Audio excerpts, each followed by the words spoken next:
겨울바람이 매섭게 몰아치던 날이었습니다.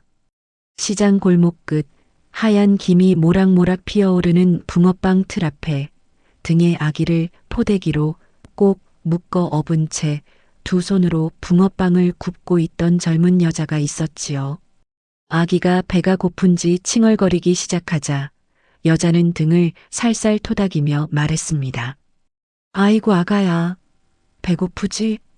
엄마가 붕어빵 조금만 더 굽고 젖줄게. 조금만 기다려. 응? 아이고 착하다, 우리 애기. 그때였습니다.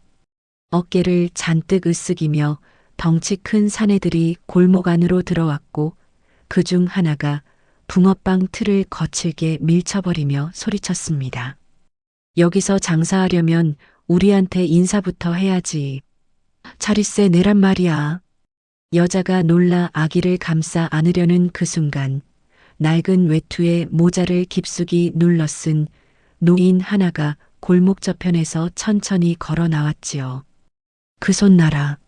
사내들이 눈을 부라리며 달려드는 바로 그 순간 골목 입구에 검은 세단 두 대가 멈춰 서며 정장 차림 남자들이 달려들어오더니 고개를 낮추며 외쳤습니다.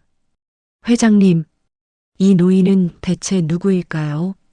아기를 등에 업고 붕어빵을 굽던 저 여자와는 어떤 사연이 있었던 걸까요? 이 이야기가 궁금하시다면 잠시만 구독과 좋아요, 응원의 댓글 정중히 부탁드립니다. 여러분의 응원이 저희 채널의 가장 큰 힘이 됩니다. 자, 모든 것이 시작된 그날로 돌아가 보겠습니다. 2000년대 초 서울 변두리의 작은 복지관이었습니다. 낡은 형광등이 깜빡이는 대기실에는 서류를 들고 기다리는 사람들이 줄지어 앉아 있었고 창밖으로는 을씨년스러운 겨울비가 소리 없이 내리고 있었는데 난방이 시원찮아 실내인데도 입김이 나올 만큼 쌀쌀했지요. 사람들은 저마다 번호표를 쥔 채 멍하니 앞만 바라보고 있었습니다. 그 자리에 서연이 있었습니다. 28, 작은 체구에 낡은 패딩을 입은 평범한 젊은 여자였는데 손에는 몇 번이고 지우고 고쳐 쓴 흔적이 가득한 서류 한 뭉치가 들려 있었습니다. 병든 어머니의 의료비 지원을 받으려고 아침 일찍부터 준비해온 서류들이었지요. 줄은 좀처럼 줄지 않았고 서연은 혹시 잘못 쓴 부분이 없나 싶어 서류를 들었다 놓았다를 반복했습니다. 손끝이 저릴 만큼 꽉 쥐고 있었는데 서류가 반려되면 또 처음부터 다시 준비해야 하기 때문에 숫자 하나, 날짜 하나 틀려서는 안 된다는 생각에 눈이 빡빡할 만큼 들여다보고 있었습니다. 그때 옆자리에서 조심스러운 목소리가 들렸습니다. 저기요, 이 부분은 다시 쓰셔야 할 것 같아요.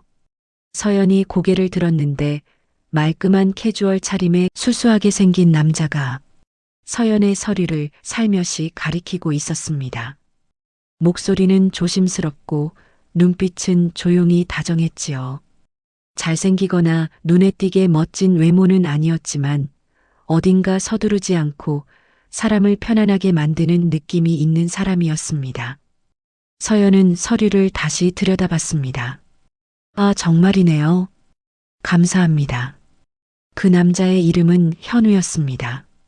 나중에 알고 보니 현우도 그날 복지관에 봉사 관련 일로 왔던 것이었고 서연이 왜 봉사를 하느냐고 묻자 현우는 별것 아닌 듯 담담하게 대답했습니다. 사람을 좀 더 알고 싶어서요. 책상 앞에만 앉아 있다 보면 세상을 너무 모르고 사는 것 같아서요. 그 대답이 서연에게는 왠지 오래도록 마음에 남았습니다.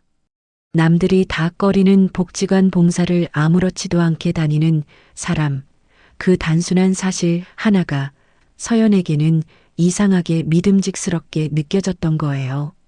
그날 이후 두 사람은 우연히 두어 번 더 마주쳤습니다.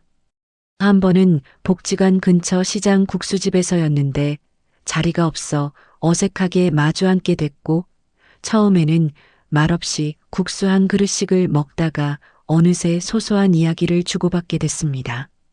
어머니 병원비 이야기, 동네 국수집 이야기, 별것 아닌 대화였지만 어쩐지 어색함이 없었지요.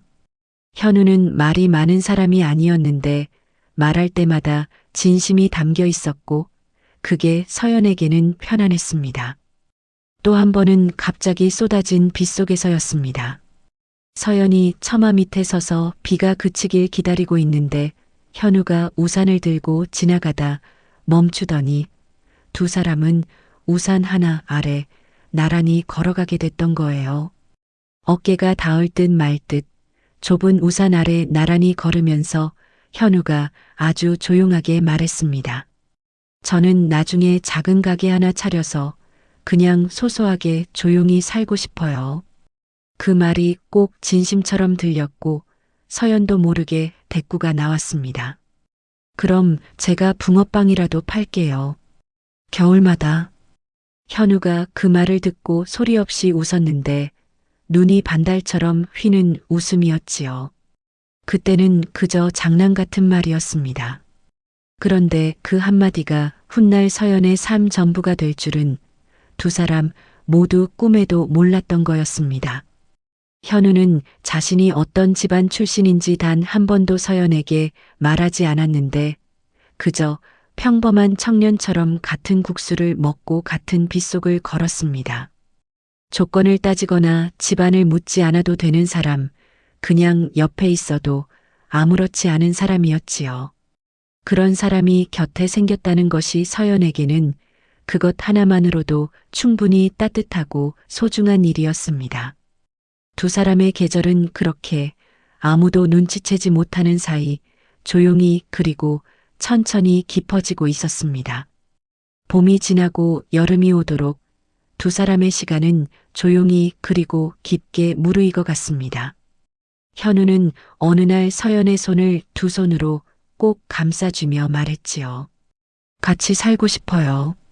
평생. 서연은 아무 말도 하지 않았습니다.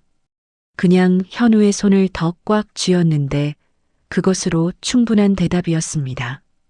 그런데 서연이 모르는 곳에서 일이 벌어지고 있었습니다.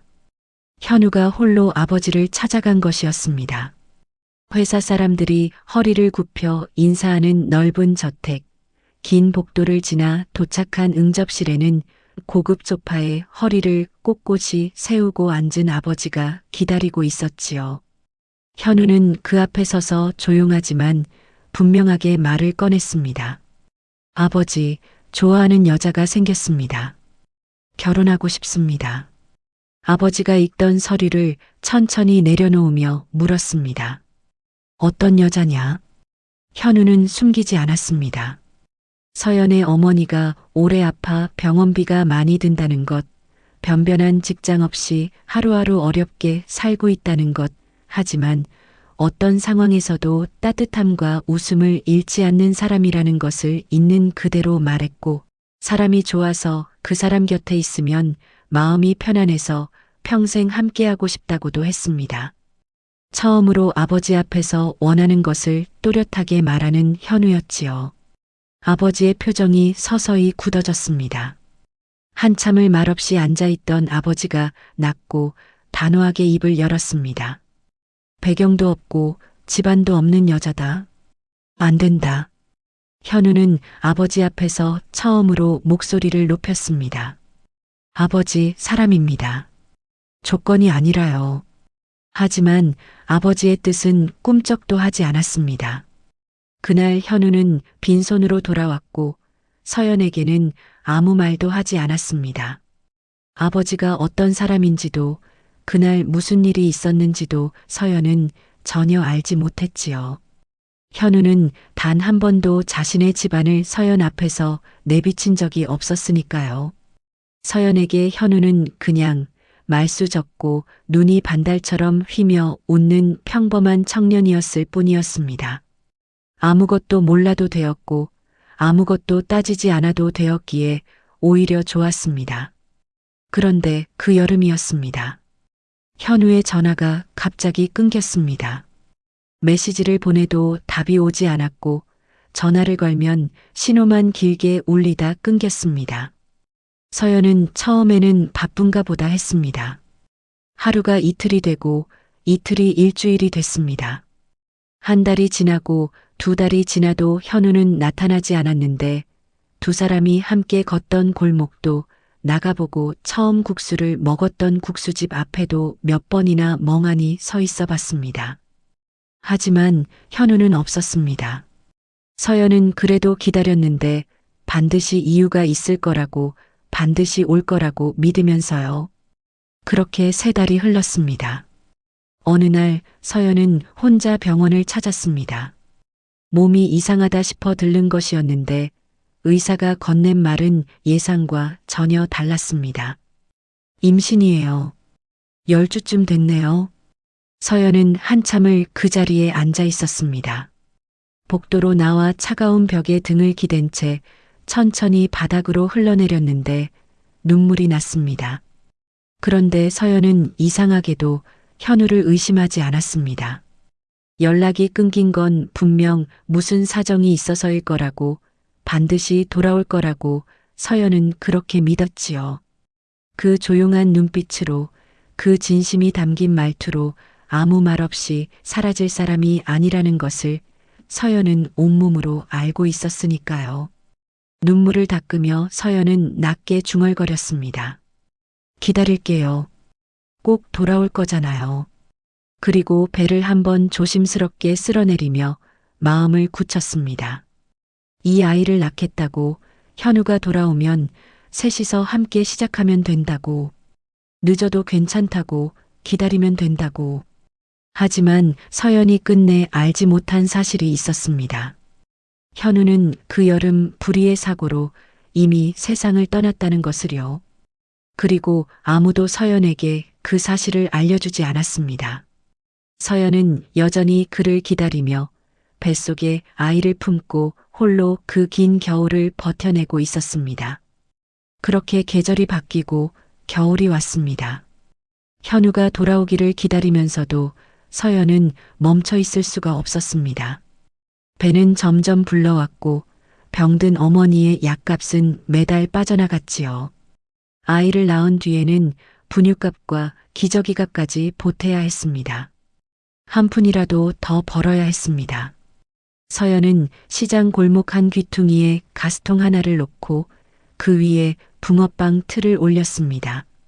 화려한 간판도 없고 번듯한 수레도 없었지요. 가스통 하나, 틀 하나, 그게 서연의 가게 전부였습니다. 처음 틀을 올리던 날 아침 서연은 차갑게 언 손을 호호 불며 반죽을 준비했는데 손이 얼만큼 추웠지만 한 개라도 더 구워야 한다는 마음이 더 컸습니다. 발이 시려도 등이 아파도 하준이 등에서 칭얼거려도 서연은 자리를 지켰습니다. 이 골목이 서연의 전쟁터였고 붕어빵 한 개 한 개가 서연의 무기였습니다. 아이 이름은 하준이라 지었습니다. 현우가 언젠가 말했던 이름이었지요. 하준이라는 이름 어때요? 크고 올곧은 사람이 됐으면 해서요. 서연은 그 말을 잊지 않고 있었습니다. 현우가 지어준 이름을 하루에도 수십 번 불러주었는데 이름을 부를 때마다 현우가 곁에 있는 것 같아 힘이 됐습니다. 장사는 쉽지 않았습니다. 하준을 포대기에 꼭 묶어 등에 업고 나왔는데 붕어빵이 다 익어갈 때쯤 하준이 칭얼대기 시작하면 손님이 기다려야 했습니다. 아기가 배가 고프다고 울음을 터뜨리면 서연은 몸을 돌려 아기를 앞으로 안아들며 달랬습니다. 아이고 우리 하준이 배고팠구나. 엄마가 늦었지? 미안해 미안해. 자 이제 실컷 좀 먹어. 응? 아이고 착해라 우리 강아지. 아기는 금세 조용해졌고 골목 상인들은 그 모습을 볼 때마다 저도 모르게 미소를 지었습니다. 서연은 어떤 날에도 웃음을 잃지 않았습니다. 1,000원이 부족한 초등학생이 주머니를 뒤지다 고개를 숙이면 서연은 아무렇지도 않은 듯 붕어빵을 봉지에 담아 내밀며 말했지요. 됐어. 그냥 먹어. 따뜻할 때 먹어야 맛있어. 오늘은 그냥 가져가. 폐지를 가득 실은 리어카를 끌고 오던 골목 할아버지가 멈춰서면 서연은 말없이 한 개를 더 집어 종이봉투에 넣어 건네며 말했습니다. 아버님, 오늘 팥 넉넉히 넣었어요. 드시고 힘내세요. 날씨가 너무 추우니까 몸 조심하세요. 옆 채소가게 아주머니가 혀를 차며 말했습니다. 서연아, 너는 내가 더 힘들면서 왜 맨날 퍼주니? 그러다 진짜 미천 다 날린다. 서연이 웃으며 대꾸했지요.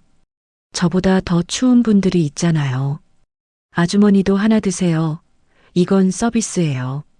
상인들은 안타까운 눈으로 서연을 바라봤습니다.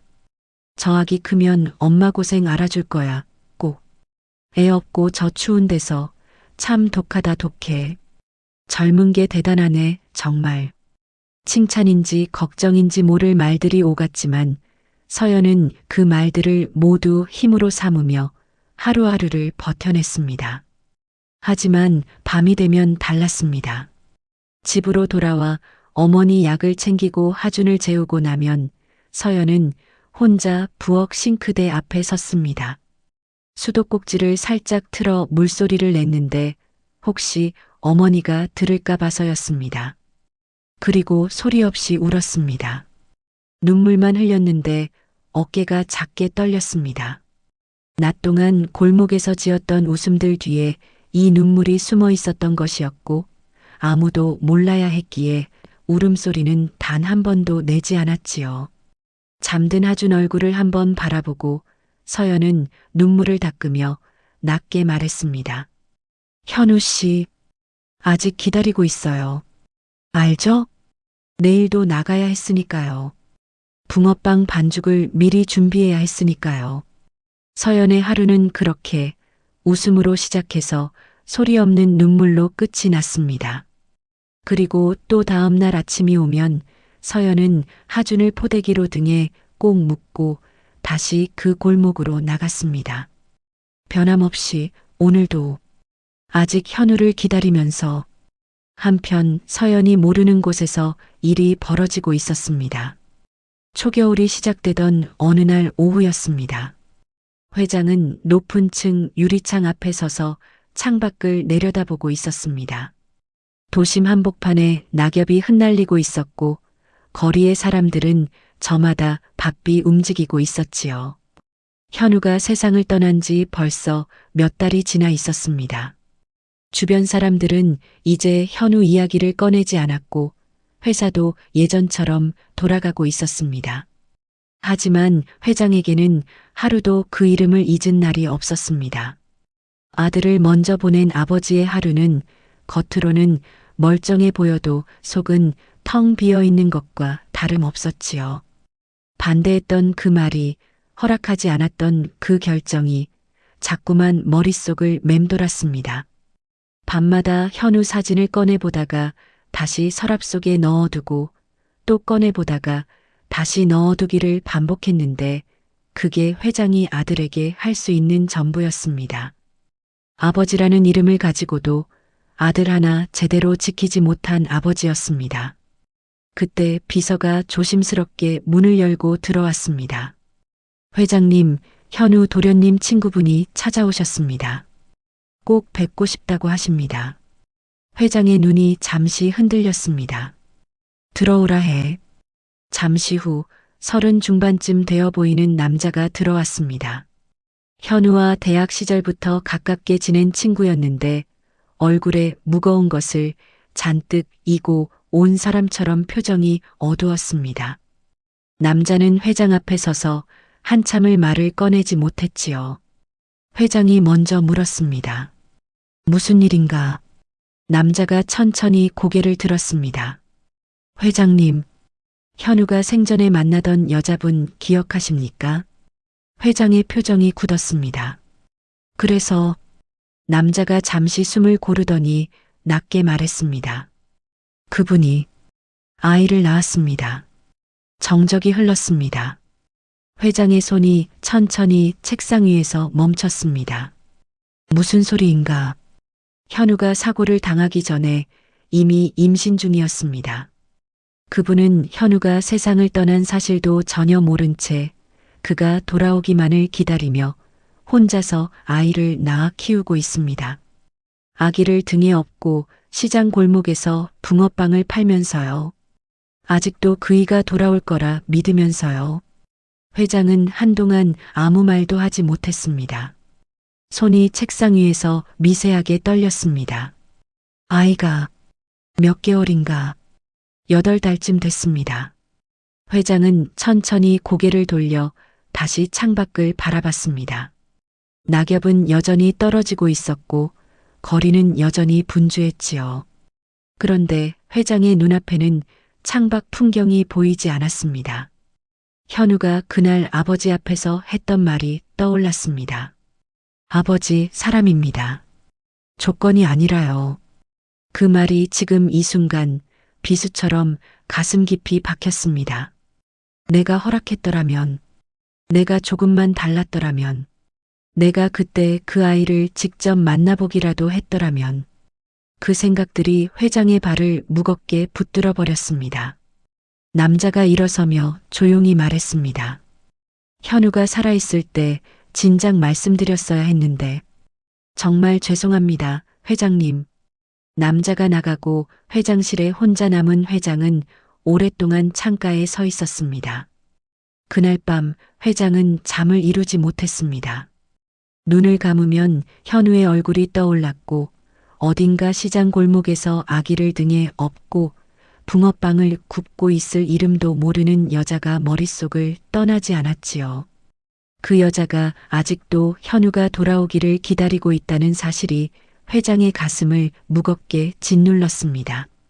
그리고 그 아이가 지금 이 시각에도 차가운 골목 어딘가에서 자라고 있다는 사실이 회장을 더 이상 가만히 앉아 있을 수 없게 만들었습니다. 아들이 목숨처럼 여겼던 사람이라면 내가 직접 눈으로 봐야겠다. 아직 늦지 않았다면, 아직 내가 할 수 있는 일이 남아있다면 반드시 해야겠다. 회장은 그렇게 마음을 정했습니다. 그리고 다음 날 이른 아침 회장은 오래된 낡은 외투 하나를 꺼내 들었습니다. 며칠 뒤 이른 아침이었습니다. 회장은 옷장 깊은 곳에서 낡은 외투 하나를 꺼냈습니다. 언제 샀는지도 기억나지 않는 솔기가 닳고 색이 바랜 옷이었지요. 수염도 며칠째 깎지 않은 채였습니다. 낡은 모자를 깊숙이 눌러 쓰고 나서야 거울을 한번 봤는데 거울 속에는 허름한 노인 하나가 서 있었습니다. 아무도 회장이라고는 알아보지 못할 모습이었지요. 비서에게는 아무 말도 하지 않았습니다. 수행원도 없이 혼자 차에 올랐습니다.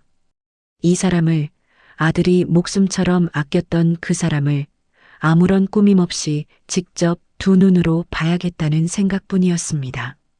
어떤 사람인지, 정말 아들이 생각했던 그런 사람인지 그것을 회장은 스스로 확인해야 했지요. 아무도 모르게 그냥 한 명의 노인으로서 그 골목에 다녀오고 싶었습니다. 시장 골목은 생각보다 좁고 낡은 곳이었습니다. 좌판이 다닥다닥 붙어 있었고 생선 비린내와 김치 냄새가 섞여 골목을 가득 채우고 있었지요. 겨울바람이 골목 안으로 파고들었습니다. 회장이 늘 지내던 세계와는 너무나 달랐습니다. 회장은 천천히 걸어 들어갔습니다. 그리고 골목 끝 하얀 김이 피어오르는 붕어빵 틀 앞에 서 있는 여자를 발견했습니다. 등에 포대기를 꼭 묶고 한 손으로 붕어빵을 뒤집고 다른 손으로는 등을 토닥이고 있었는데 하준이 칭얼대기 시작하자 서연은 틀을 잠시 내려놓고 아기를 앞으로 안아들며 말했습니다. 아이고 우리 하준이 배고팠지? 엄마 여기 있어. 조금만 기다려. 응? 아이고 착하다 착해. 우리 애기. 회장은 그 모습을 멀찍이서 한참 바라봤습니다. 발걸음이 쉽게 떨어지지 않았습니다. 그러다 천천히 다가갔습니다. 붕어빵? 하나 얼마요? 서연이 고개를 들며 환하게 웃었습니다. 1,000원이에요. 금방 구워드릴게요. 잠깐만요. 회장은 주머니에서 구겨진 지폐를 꺼냈습니다. 일부러 500원이 모자라게 내밀었지요. 이 여자가 어떻게 반응하는지 두 눈으로 보고 싶었습니다. 서연이 손바닥 위에 돈을 세어보더니 고개를 갸웃하며 말했습니다. 아저씨, 이거 500원이 부족한데요. 회장이 낮게 말했습니다. 그냥 주시오. 오늘 밥도 못 먹어서 배가 많이 고프오. 서연은 잠시 회장을 바라봤습니다. 낡은 외투, 덥수룩한 수염, 잔뜩 움츠린 어깨. 서연은 아무 말 없이 붕어빵을 봉지에 담더니 하나를 더 집어넣었습니다. 2개 드세요, 아저씨. 따뜻할 때 드셔야 해요. 돈이 모자란다 했는데. 괜찮아요. 오늘은 제가 드리는 거예요. 드시고 힘내세요. 회장의 손이 미세하게 떨렸습니다. 봉지를 받아드는데 옆에서 채소가게 아주머니가 말을 건넸지요. 어르신, 저 아가씨 원래 저래요. 자기 먹을 것도 빠듯한데 맨날 퍼줘요. 폐지 줍는 어르신 오면 봉지에 꼭 하나 더 챙겨드리고 돈 없는 애들 오면 아무렇지도 않게 그냥 주고 아기 없고도 저렇게 웃고 장사하잖아요. 저 아기 아버지도 없는데 혼자서 저러고 있는 거예요. 대단한 아가씨예요, 정말. 회장은 말없이 서연을 바라봤습니다. 서연은 이미 다음 손님을 향해 웃고 있었지요. 그때 하준이 옹알이를 시작했습니다. 아, 봐봐. 아. 서연이 아기 얼굴을 들여다보며 눈을 반짝였습니다. 어머, 우리 하준이 뭐라고 했어? 응? 엄마한테 또 해봐. 이고. 회장은 그 장면을 가만히 지켜봤습니다. 아이의 눈매가 눈에 들어왔습니다. 미간의 생김새, 웃을 때 살짝 올라가는 입꼬리. 그 모든 것이 현우를 닮아 있었는데 가슴 어딘가가 쿵 내려앉는 것 같았습니다. 회장은 뒤돌아서 걸어 나왔습니다. 골목을 벗어날 때까지 한 번도 뒤를 돌아보지 않았습니다. 하지만 손에 든 붕어빵 봉지는 끝까지 내려놓지 않았지요. 아들이 옳았습니다. 조건이 아니라 사람이었습니다. 어쩌면 그것이 이날 회장이 받은 가장 큰 선물이었는지도 몰랐습니다. 회장은 그날 이후로도 2번 더 그 골목을 찾았습니다. 매번 변장을 하고 매번 혼자였습니다. 붕어빵을 사기도 하고 그냥 멀찍이서 바라보다 돌아가기도 했지요. 볼 때마다 서연은 늘 웃고 있었습니다. 아무리 추운 날에도 아무리 손님이 없는 날에도 서연은 자리를 지키고 있었습니다. 하준이 울면 등을 토닥이며 달랬고 손님이 오면 씩씩하게 웃으며 맞이했지요. 잔돈이 부족해 머뭇거리는 손님에게는 말없이 봉지에 하나를 더 담아 내밀었고 폐지 수레를 끌고 오는 할아버지에게는 먼저 다가가 봉지를 건네며 말했습니다. 오늘 판 넉넉히 넣었어요. 드시고 힘내세요. 회장은 그 모습을 보면서 마음이 무거워지는 것을 느꼈습니다. 아들이 그토록 원했던 사람이 이렇게 살고 있다는 것이, 그리고 그 이유 중에 자신이 있다는 것이 회장을 무겁게 짓눌렀지요. 이미 돌이킬 수 없는 일이었지만 그것이 오히려 더 무거웠습니다. 그러던 어느 날 저녁이었습니다. 평소보다 늦은 시간이었는데 회장은 골목 어귀에서 서연이 장사를 마무리하는 모습을 지켜보고 있었습니다. 서연은 가스통 위에 틀을 내리고 봉투에 남은 반죽을 정리하고 수레 옆에 세워둔 가방을 챙겼습니다. 하주는 포대기 속에서 잠들어 있었고 서연은 아기를 깨울까봐 천천히 조심스럽게 짐을 챙겼지요. 몸은 지쳐 있었겠지만 걸음걸이는 언제나 사뿐했습니다. 그리고 서연이 걷기 시작했습니다. 회장은 저도 모르게 그 뒤를 따랐습니다. 멀찍이 그림자처럼. 서연이 들어선 곳은 시장 골목에서 한참을 더 걸어 들어간 낡은 주택가였습니다. 가로등이 드문드문 세워져 있었고 골목은 좁고 어두웠지요. 서연은 그 골목을 익숙하게 걸어 들어가더니 계단 몇 개를 내려가 반지하 입구 앞에 멈췄습니다. 열쇠를 꺼내 문을 열고 들어갔습니다. 회장은 골목 끝에 멈춰 섰습니다. 반지하였습니다. 창이 땅에 반쯤 박혀 있어 안에서 보면 사람들 발이 보일 것 같은 그런 집이었지요. 낡은 벽에는 곰팡이 자국도 눈에 띄었습니다. 겨울에는 얼마나 추울지, 여름에는 얼마나 습할지 생각만 해도 짐작이 됐습니다. 이 좁은 공간에서 아기를 업고 장사를 나가고 들어와서 어머니 약을 챙기고 하준을 재웠을 것이었습니다. 그 모든 하루가 이 반지하에서 시작되고 끝났던 것이었지요. 잠시 후 창문에 불빛이 켜졌습니다. 회장은 그 작고 노란 불빛을 오랫동안 바라봤습니다. 얼마 지나지 않아 창문 너머로 소리가 들렸습니다. 아이고, 우리 하준이 일어났어? 배고프지? 엄마가 적 금방 줄게. 응? 아이고, 착해라. 울지 마라. 울지 마. 하준의 칭얼거림이 멈추고 잠시 조용해졌습니다. 회장은 창가 아래 서서 그 소리를 듣고 있었습니다. 오래전에는 자신의 집에도 그런 소리가 있었다는 것을, 현우가 아기였을 때도 그런 소리가 있었다는 것을 오랜만에 떠올렸지요. 그 시절에는 무엇이 중요한지 알았었는데 언제부터 잊고 살았는지 알 수가 없었습니다. 그 뒤로 한참이 지났습니다. 집안이 조용해졌습니다. 하준이 다시 잠든 모양이었습니다. 그런데 그때였습니다. 아주 낮은 소리가 들렸습니다. 물소리였습니다. 수도꼭지에서 물이 흐르는 소리였는데 그 사이로 숨을 죽인 울음소리가 섞여 나왔습니다. 소리를 내지 않으려고 온몸으로 참는 것이 느껴졌습니다. 수도 물소리로 울음소리를 감추고 있었던 것이었습니다. 어깨가 떨렸을 것이었습니다. 아무도 모르게 혼자 참으면서 흘리는 눈물이었습니다. 회장은 그 소리를 들으며 오랫동안 골목에 서 있었습니다. 차가운 바람이 불어왔지만 회장은 움직이지 않았지요. 마침내 회장은 낮게 중얼거렸습니다. 내가 틀렸구나. 그리고 한 박자 후에 눈가에 뜨거운 눈물이 흘러내리면서 더 낮은 목소리로 말했습니다. 현우야, 내가 잘못했구나. 회장은 그 눈물을 닦지 않았습니다. 닦을 자격이 없다고 느꼈기 때문이었습니다.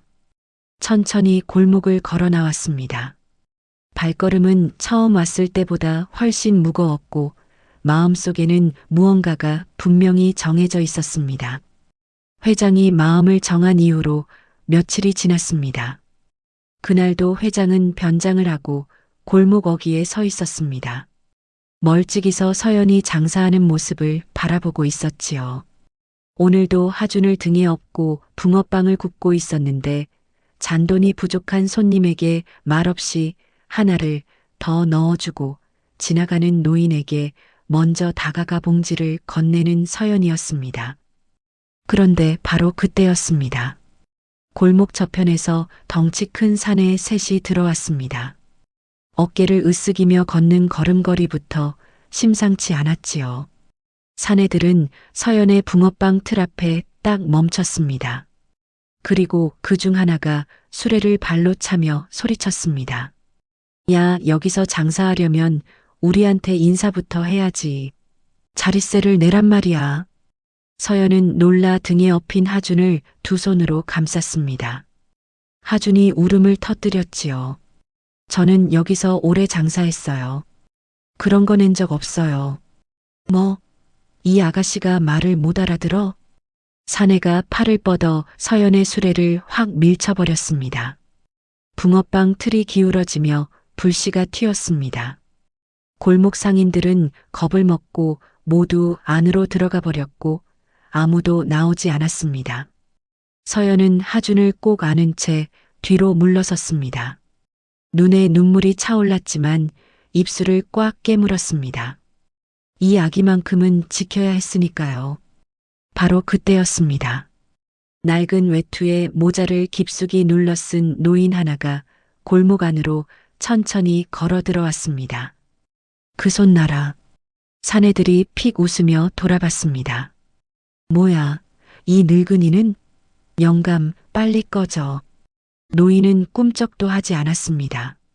천천히, 아주 천천히 걸어 들어오며 다시 말했습니다. 마지막으로 경고한다. 그 손 놔라. 사내들이 달려들려는 바로 그 순간이었습니다. 골목 입구에 검은 세단 2대가 멈춰 섰고 정장 차림 남자 4명이 뛰어들어오더니 노인 앞에 서서 고개를 낮추며 외쳤습니다. 회장님, 골목이 순식간에 얼어붙었습니다. 사내들의 얼굴이 하얗게 질렸습니다. 그 허름한 노인이 회장이었습니다. 이 나라에서 모르는 사람이 없는 그 회장이었습니다. 사내들은 말 한마디 못하고 뒷걸음질 치다가 골목 밖으로 사라져 버렸습니다. 서연은 그 자리에 멍하니 서 있었습니다. 하준을 꼭 안은 채 숨도 제대로 쉬지 못하고 있었지요. 회장이 서연 쪽으로 천천히 걸어왔습니다. 괜찮소? 서연이 고개를 끄덕였습니다. 그런데 손이 떨리고 있었습니다. 그때 서연이 노인의 얼굴을 다시 바라봤습니다. 낯익었습니다. 지난번에 돈이 모자라 붕어빵을 얻어갔던 그 노인이었습니다. 그런데 지금은 수행원들이 뒤에 서 있었고 사람들이 회장님이라 불렀습니다. 아저씨, 전에도 오신 적 있지 않으세요? 회장이 천천히 모자를 벗었습니다. 맞소. 몇 번 왔었소. 왜요? 회장의 입이 열리기까지 잠시 시간이 걸렸습니다. 현우라는 청년을 알고 있소? 서연의 손이 멈췄습니다. 어떻게 아세요? 그 아이 아버지요. 서연의 얼굴에서 핏기가 빠져나갔습니다. 회장이 낮고 무겁게 말을 이었습니다. 현우가 사고를 당했소. 아가씨가 연락이 끊겼다고 생각하는 그 여름에 내 아들은 그때 이미 세상을 떠났소. 서연이 집게를 떨어뜨렸습니다. 바닥에 쇳소리가 울렸습니다.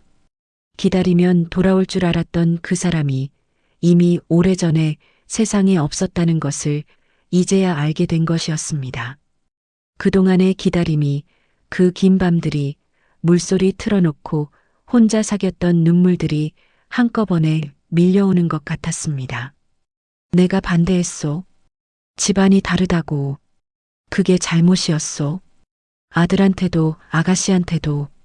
서연의 눈에서 눈물이 흘렀습니다. 소리 없이 흘렀습니다. 회장이 하준을 바라봤습니다. 이 아이가 현우 아이 맞소? 서연이 눈물을 흘리면서도 고개를 끄덕였습니다. 회장의 눈가에 뜨거운 눈물이 흘러내렸습니다. 현우를 똑 닮은 아기를 바라보며 낮고 떨리는 목소리로 말했지요. 현우야, 아버지가 잘못했구나. 골목에는 아무 소리도 없었습니다. 찬바람만 지나갔습니다. 서연은 하준을 꼭 안은 채 소리 없이 울고 있었고 회장도 눈물을 닦지 않은 채 그 자리에 서 있었습니다. 닦을 자격이 없다고 느꼈기 때문이었지요. 그날 이후 회장은 다시 그 골목을 찾았습니다. 이번에는 변장도 수행원도 없었습니다. 그냥 자신의 얼굴 그대로 골목으로 걸어 들어갔지요. 회장이 먼저 봉투 하나를 내밀었습니다. 아가씨, 이것만큼은 받아주시오. 현우가 아가씨한테 줬어야 했던 것들이요. 서연이 봉투를 열었다가 바로 돌려줬습니다. 받을 수 없어요. 현우 씨 덕분에 하준이 있잖아요. 그걸로 충분해요. 하준이 앞으로 공부도 해야 하고 아가씨도 이 골목에서만 살 수는 없지 않소?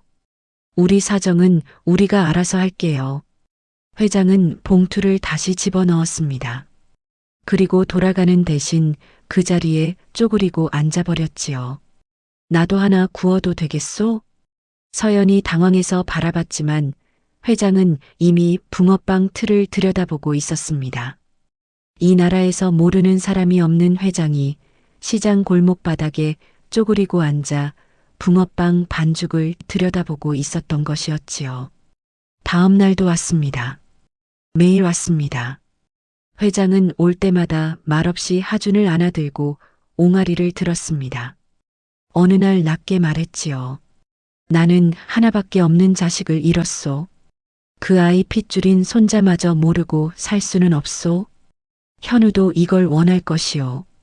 서연은 그날부터 돌아가라는 말은 하지 않았습니다. 그러던 어느 날 회장이 조심스럽게 말을 꺼냈습니다. 어머님 편찮으시다고 들었소. 제대로 된 병원에 모시게 해주시오. 이건 거절하지 마시오. 서연이 오래 망설이다 결국 고개를 끄덕였습니다. 어머니는 회장이 보낸 차에 실려 큰 병원으로 옮겨졌고 의사가 말했습니다. 조금만 더 늦었으면 정말 큰일 날 뻔했다고요. 그 이야기를 전해 들은 회장은 그날 밤 현우 사진 앞에 혼자 앉아 오래 있었습니다. 내가 처음부터 허락했더라면 아들도 손자도 저 어머니도 진작 달랐을 것이었습니다. 내 고집 하나가 이 모든 것을 이렇게 만들었다는 생각에 가슴이 무너졌지요. 그 자책감을 서연도 조금씩 알게 됐습니다. 매일 골목에 나타나는 회장의 눈빛이 하준의 손을 쥐고 있을 때의 표정이 그냥 미안한 사람의 것이 아니었습니다. 자기 때문에 아들을 잃었다는 죄책감으로 하루도 편히 살지 못하는 사람의 눈빛이었지요. 서연은 그 눈빛을 보면서 천천히, 아주 천천히 굳었던 마음이 풀리기 시작했습니다. 어느 주말 회장이 말했습니다. 우리 집에서 밥 한번 먹읍시다. 현우 어머니도 기다리고 있소. 서연은 하준을 안고 그 집 문을 들어섰습니다. 현우의 방이 그대로 있었지요. 책상도 선반도 사진도 그대로였습니다. 서연은 그 방 앞에서 한참을 서 있었습니다. 거실에서 기다리고 있던 현우 어머니가 서연을 보자마자 벌떡 일어나더니 두 손으로 서연의 손을 꼭 잡았습니다. 서연 씨 어서 와요. 기다리고 있었어요. 정말 미안해요. 우리가 정말 미안해요. 눈물이 먼저였습니다. 어머니도 울었고 서연도 울었습니다. 말보다 눈물이 많은 만남이었지요. 그러다 하준이 거실 바닥에서 두 손을 탁탁 치며 옹알이를 했습니다. 어머니가 하준을 번쩍 안아들며 소리쳤습니다. 아이고, 우리 손자. 아빠 닮아서 너무 잘생겼네. 어쩜 이렇게 현우를 쏙 빼닮았어. 이고. 하준이 어머니 얼굴을 두 손으로 꼭 잡더니 방긋 웃었습니다. 어머니가 웃었습니다. 회장도 웃었습니다. 서연도 눈물을 닦으며 웃었지요. 밥상이 차려지고 넷이 둘러앉았습니다. 회장이 하준을 무릎에 앉히며 천천히 말했습니다. 서연 씨, 며느리가 되어주시오. 이 아이 후계자로 삼겠소. 이제는 우리가 가족이요. 어머니가 서연의 손을 다시 꼭 잡으며 말했습니다. 서연 양, 우리 이제 한 가족으로 살아요. 네. 서연은 한참을 말을 잇지 못했습니다. 그때 하준이 밥상 위를 손바닥으로 탁탁 치더니 아빠, 봐봐 하고 외쳤습니다. 모두가 웃음을 터뜨렸습니다. 그 웃음이 오래도록 그 집안을 가득 채웠지요. 떠난 사람이 남긴 것은 상처만이 아니었습니다. 이렇게 이어지는 따뜻한 온기도 있었던 것이었습니다. 오늘 이야기는 여기까지입니다. 오늘 이야기가 당신께 작은 여운을 남겨드렸다면 구독과 좋아요, 그리고 사랑의 댓글 정중히 부탁드립니다. 끝까지 시청해 주셔서 감사합니다.